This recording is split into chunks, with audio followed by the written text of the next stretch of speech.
Ponia Violeta, Direktoriau. gal aš galėčiau sužinoti, kuo jūs dabar užsiemat darbo metu?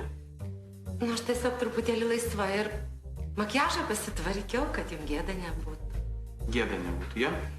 Jūs darbo metu dažotės. Ką? Jums atrodo, kad nėra ką veikti darbe? Dabar tokia situacija, kad nėra darbo, aš žiūriu, ką? Ar jūs ataskaitas padarėte? Taip padariau. Dienos balansas? Padarytas. Viską sutvarkėte? Taip. Gerai, o čia kas per popierį?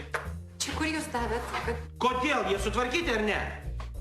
Direktoriau, atsiprašau labai, bet jūs pasakėt, kad ryt iki pietų būtų padaryta, aš ryt ateisiu iš ryto ir padarysiu. Žinai, Violeta, aš to pasakysiu vieną svarbiausią mintį.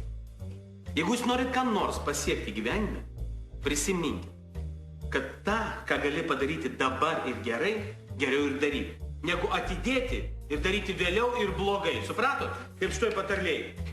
Ką gali daryti rytoj, niekad nesakyk rytoj. Va, labai teisingai. Todėl imam, sėdam ir dirbam. Ir dabar darom.